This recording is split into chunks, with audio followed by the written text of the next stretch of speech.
Una fábrica de muerte tan siniestra solo podía tener una persona de su talla detrás. Su nombre, Rudolf Höss. Marcado por la violencia desde su infancia, se convirtió en una persona de confianza para los jerarcas nazis, que lo pusieron a cargo de la creación de Auschwitz. Pero sobre todo, le encomendaron hallar la forma más efectiva de matar. Fue él quien supervisó la instalación y el uso de las cámaras de gas que funcionaban día y noche en el campo, llegando a acabar con la vida de 2000 personas en tan solo media hora. Su falta de humanidad era evidente. No sorprende que una vida marcada por la violencia haya terminado de la misma manera. Hoy en este nuevo episodio de Historia Militar, te contaremos todo sobre Rudolf Höss, el cruel comandante de Auschwitz.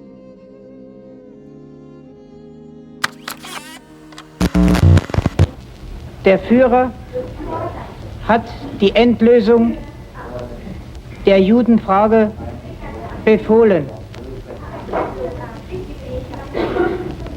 Wir, die SS, haben diesen Befehl durchzuführen. Bajo el macabro nombre de Solución Final, los nazis planeaban asesinar sistemáticamente a la población judía que habitaba en los territorios conquistados.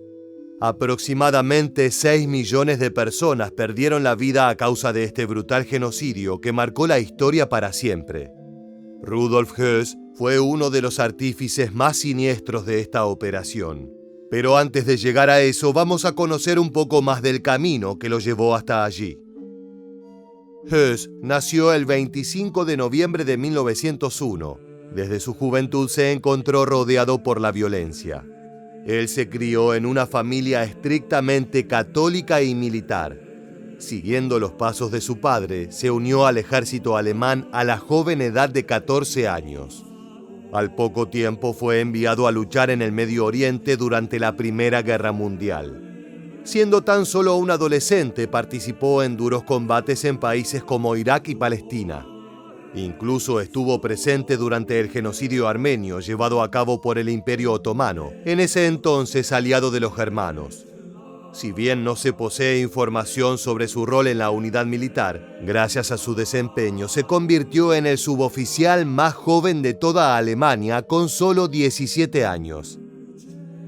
Luego de que la guerra terminara con la derrota de su país de origen, Höss volvió a la escuela secundaria para completar su educación. Durante estos años ya se vieron muestras del tipo de persona en la que terminaría convirtiéndose, como un hecho ocurrido dentro de la propia escuela que tal vez parece menor, pero deja dilucidar su temperamento violento.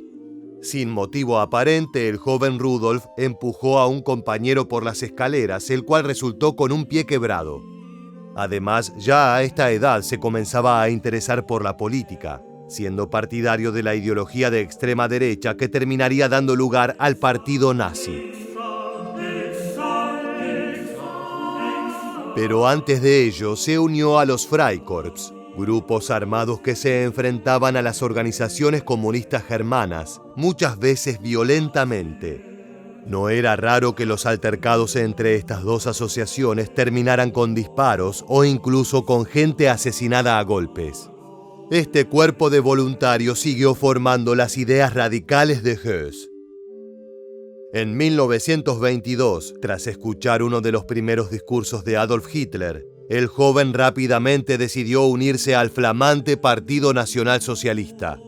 Para ello debía renegar de sus lazos con la Iglesia Católica, a la cual los nazis eran opuestos. Lo hizo sin pensarlo 2 veces. Por esos años siguió mostrando la tendencia a la violencia que había marcado toda su infancia y adolescencia.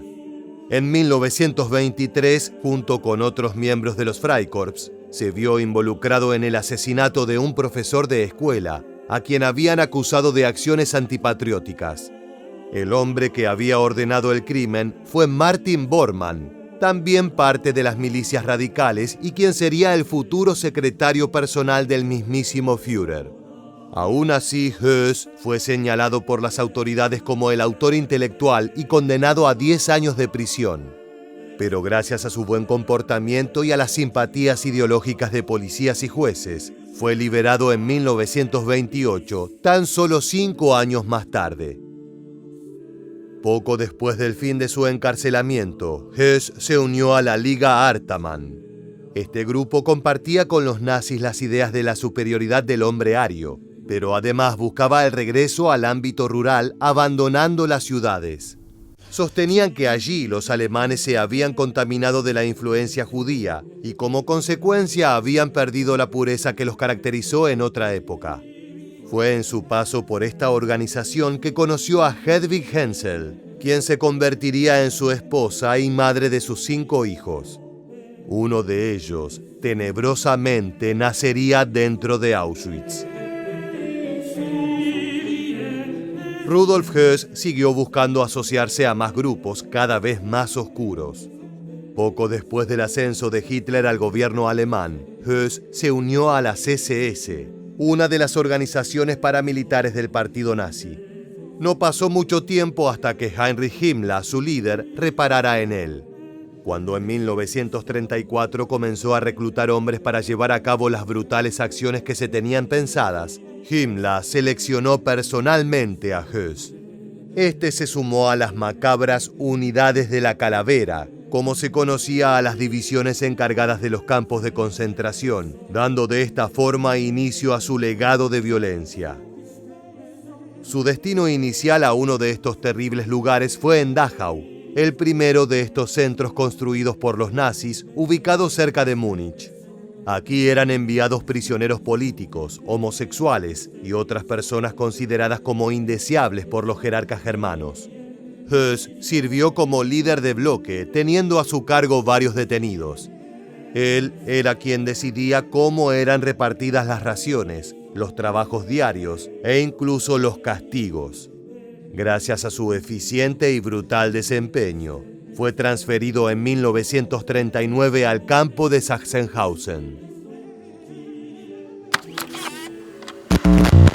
But whilst at Sachsenhausen, Höss was placed in charge of a firing squad, and on the 15th of September 1939, on the orders of Heinrich Himmler, he was in charge of the soldiers who shot August Dickmann, a Jehovah's Witness who was the first conscientious objector executed during World War II. Höss was the one who, following the shooting, delivered a final shot from his pistol into Dickmann's head. Pero no solo ordenaba la muerte de los prisioneros, sino que también aprovechaba cada ocasión que podía para atormentarlos.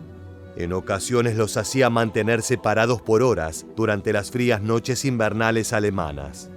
Mal alimentados y apenas vestidos con harapos, muchos de ellos caían víctimas del clima. Por más que algunos de los prisioneros les rogaban abrir las puertas de la sala médica para atenderlos, éstas se mantenían cerradas.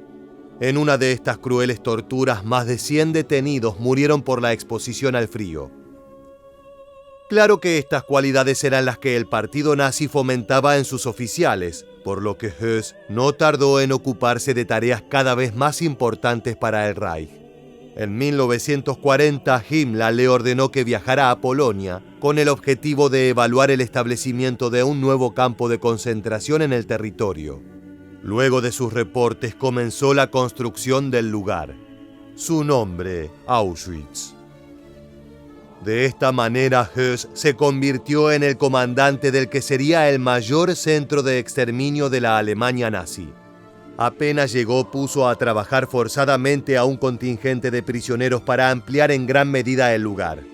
Estaba determinado en hacer las cosas diferente, de forma más eficiente que en los campos de Dachau o Sachsenhausen. Mientras tanto, su esposa e hijos se instalaron en una casa cercana al centro, con varios sirvientes a los que amenazaban continuamente con enviarlos al campo si realizaban mal sus tareas. Desde este lugar frecuentemente se podían escuchar los gritos de los prisioneros y los disparos de los guardias. La ampliación del campo llevó su tiempo, pero Höss terminó teniendo bajo su mando a 3 áreas diferentes, cada una con su función particular. Auschwitz era el centro administrativo donde el comandante pasaba la mayor parte de su tiempo. Auschwitz II, también conocido como Birkenau, estaba destinado principalmente al exterminio de los prisioneros. Y por último, Auschwitz III o Monowitz, que fue utilizado por varias industrias alemanas para trabajos forzados, como por ejemplo IG Farben. Dentro de estos 3 lugares también había varias secciones y subsecciones. Una de las más infames de estas fue el Bloque 11 dentro del primer centro, el cual era usado principalmente para las torturas. Cualquier infracción era suficiente para que Höss ordenara que el prisionero fuera puesto en una celda de pie por días enteros, sin acceso a comida ni agua. El Bloque 10 estaba destinado a experimentos médicos, donde se pusieron a prueba muchas formas de esterilizar a la población de los campos. Pero el sector más oscuro era la pared entre estos 2 pabellones, llamada tanto por víctimas y victimarios como el Muro de la Muerte. Allí, antes del establecimiento de las cámaras de gas, los guardias de las SS ejecutaban a los prisioneros en masa. Esto se hacía por medio de fusilamientos que comenzaron con los soldados del ejército polaco capturados en los primeros meses de la guerra. Pero pronto hombres, mujeres y niños de distintos grupos también sufrieron este brutal destino. Judíos, eslavos, soviéticos y aquellos que cometieran infracciones consideradas lo suficientemente graves eran enviados a esta pared para ser asesinados por los alemanes con completa frialdad. También se usaba de forma punitiva. Si alguno de los detenidos escapaba o siquiera intentaba hacerlo, hasta cientos de personas podían ser ejecutadas sin razón alguna más que aterrorizar a los demás. Como hemos dicho, no se necesitaban muchas excusas para asesinar a un prisionero. De hecho, era normal acusar a alguien por intento de fuga para solamente cumplir las cuotas de muerte. Más tarde, dependiendo de la sentencia, esperaba la horca o el paredón de fusilamiento. Pero Höss y sus superiores sentían que esta forma de eliminación no era efectiva. Si los nazis querían lograr su objetivo de asesinar a los millones de personas que habían planeado, necesitaban hacerlo de otra manera. En 1941, el líder alemán fue convocado a Berlín para una reunión en donde los jerarcas del partido discutieron varios métodos propuestos. Se llegó a la conclusión de que gasear a los prisioneros con algún químico altamente tóxico podía asegurarles el éxito que buscaban. Y el campo de concentración elegido para emplear esta solución final fue el que Höss comandaba. De esta manera, cuando volvió a Auschwitz, ordenó la construcción de cámaras de gas lo suficientemente grandes para albergar a cientos de personas a la vez. Poco después, ya se había instaurado un sistema de selección que atravesaban los reclusos apenas llegaban al campo. Aquellos aptos físicamente para los trabajos forzados eran rapados, tatuados y enviados a las barracas. A los ancianos, niños, madres embarazadas y cualquiera que presentara alguna discapacidad, se los dirigía a unas cámaras donde, según los guardias, recibirían una ducha. Pero en cambio eran encerrados y los cuartos comenzaban a llenarse de un pesticida llamado Zyklon B. En solo minutos, todas las personas presentes morían asfixiadas. Los guardias dijeron más adelante que sabían cuando el gas había tenido efecto, porque ya no escuchaban gritos. Höss estaba fascinado con los resultados. Había logrado implementar la manera eficiente de asesinar en masa a todos los enemigos del Reich. En sus propias palabras, la matanza en sí tomaba poco tiempo. Podías acabar con 2.000 personas en media hora. Incinerar los cuerpos era lo que demoraba más. Matarlos era fácil.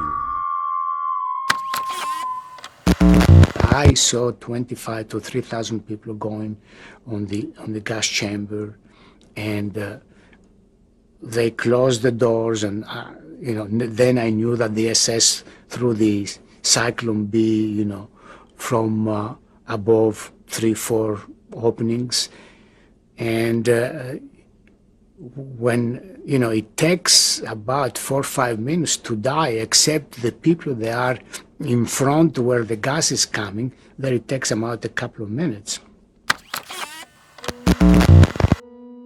Antes de llegar al Zyklon B, Höss y los científicos a su cargo habían experimentado con una gran variedad de compuestos. Todos terminaban provocando la muerte de los prisioneros, pero algunos alargaban su agonía por horas. Los nazis se mantenían indiferentes, siguiendo sus ensayos hasta hallar el químico deseado. Aún después de comenzar a utilizar las cámaras de gas, se siguió investigando otros métodos para matar. El muro de la muerte continuó cobrándose víctimas, principalmente aquellos prisioneros acusados de cometer alguna infracción. También se utilizaron inyecciones letales, horcas o incluso golpizas que solo terminaban cuando la víctima había dejado de respirar. Nada parecía poder evitar las matanzas nazis. Mientras Auschwitz se convertía en la tumba de millones de personas, la familia de Höss vivía plácidamente a solo unos cientos de metros del campo. Según su esposa Hedwig, al comienzo ella no tenía idea del objetivo del lugar y solo se enteró cuando el comandante se lo reveló en 1942. Luego de la guerra, ella declaró horrorizarse por el nivel de los asesinatos, pero aún así se mantuvo fiel a su esposo. Este, en cambio, no fue el caso de Höss. Ese mismo año comenzó una relación con una prisionera de Auschwitz, una mujer austríaca llamada Eleonore Hodis, encarcelada por comunista. Este tipo de vínculo era ilegal y duramente castigado, por lo que se mantuvo en secreto. Sin embargo, ella terminó embarazada. Fue encerrada en las ya mencionadas celdas especiales donde solo podía permanecer de pie y finalmente la obligaron a realizar un aborto. Según sus palabras, estuvo extremadamente cerca de ser enviada a las cámaras de gas, pero se salvó a último momento. Incapaz de mantener la relación en secreto por las investigaciones de las propias autoridades alemanas, Höss fue removido temporalmente de su cargo como jefe de Auschwitz en 1943. A esto se sumaron todos los rumores de corrupción en el campo, donde bajo su mandato muchos hombres de las SS, incluido él mismo, se hicieron con dinero que debía ser del Reich. A fines de 1943, Höss fue definitivamente reemplazado como líder y colocado en una posición administrativa. Sin embargo, este no fue el fin de su historia con el campo. En mayo de 1944, los jerarcas nazis decidieron darle otra oportunidad al hombre caído en desgracia. Fue puesto a cargo de la macabramente llamada Operación Höss, la cual fue uno de los planes más oscuros y crueles de todo el Tercer Reich. En Hungría, invadida por Alemania unos meses atrás, había una gran población de ciudadanos judíos. Estos se habían salvado de la deportación ya que su gobierno había sido aliado de los nazis, pero este vínculo ahora se encontraba roto. Casi 500.000 de personas debían ser transportadas desde el territorio donde vivían hacia Auschwitz con el objetivo de su eliminación. Railroad stations each day were filled with deportees, and freight trains containing around 4,000 people were being sent to Auschwitz 3 or 4 times a day. It was deportation on a huge scale, and there were 109 trains that travelled to Auschwitz in 33 days. Rudolf Höss fue elegido para este trabajo porque ya contaba con sobrada experiencia en el asesinato masivo de enemigos nazis. Pero incluso él tuvo problemas para deshacerse de tantas almas. Los crematorios en donde se incineraban los cuerpos no daban abasto, por lo que debieron quemarlos en pozos a cielo abierto. Las columnas de humo que se alzaban eran visibles por kilómetros a la redonda. Se estima que en las jornadas de más actividad, hasta 10.000 prisioneros eran gaseados por día, un número que hiela la sangre. Pero ni siquiera las cámaras extendidas podían albergar a todas las víctimas, por lo que los guardias de las SS llevaron a muchos hacia los bosques alrededor del campo. Allí los esperaba una fosa prendida a fuego. Los nazis luego les ordenaron desvestirse y los fusilaron ahí mismo. Los cadáveres caían al pozo donde eran incinerados. La operación lamentablemente resultó un éxito y un gran porcentaje de los casi 500.000 húngaros fueron asesinados. Finalizada esta inhumana acción, a Höss se lo envió a Ravensbrück, campo de concentración para mujeres ubicado en Alemania. Allí siguió a cargo de las cámaras de gas, donde se estima que mató a aproximadamente 2.000 prisioneras. Pero el fin de la guerra se estaba acercando. En abril de 1945, con los ejércitos aliados ya en territorio germano, Höss y su familia escaparon para evitar caer en manos de los soviéticos. Había procurado cápsulas de cianuro para él, su esposa y sus 5 hijos para tomar en caso de ser atrapados, pero decidió por el bien de los niños no consumir el veneno. Por un año evitó la captura, viviendo como granjero bajo un nombre falso. Pero los soldados británicos lo terminaron encontrando, confirmando su identidad por el nombre grabado en su anillo de bodas.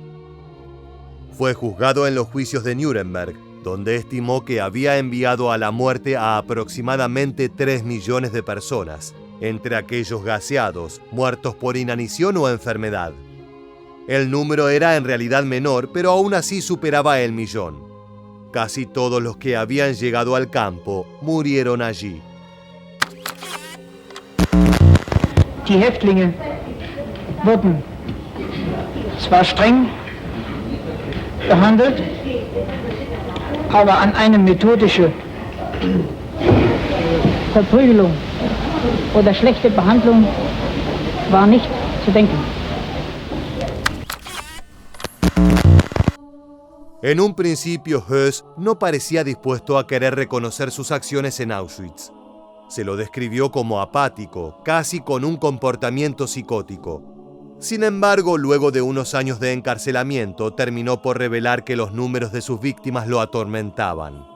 He llegado al amargo reconocimiento de que he pecado gravemente contra la humanidad. Como comandante de Auschwitz, fui responsable de llevar a cabo parte de los crueles planes del Tercer Reich de destrucción humana. Al hacerlo, he infligido heridas terribles a la humanidad. Su testimonio no lo salvó de la condena máxima.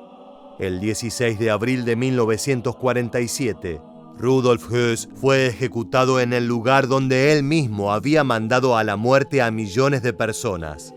Se construyó una horca especial desde donde lo colgaron hasta que dejó de respirar. Así, Auschwitz se cobró su víctima final. Si bien pareció arrepentirse de sus acciones, por lo menos en parte, Höss fue siempre un arduo seguidor de la ideología nazi. Marcado por la violencia desde la infancia, no dudó en matar a un exorbitante número de personas y se esforzó por conseguir la forma más efectiva de llevar esto a cabo. De esta manera logró convertirse en uno de los mayores criminales de guerra de la historia. Llegamos al final del video y queremos preguntarte, ¿qué es lo que más te sorprende de las acciones de Rudolf Höss? No olvides dejar tu comentario y suscríbete a nuestro canal para conocer muchos más sucesos militares que dejaron su huella en la historia.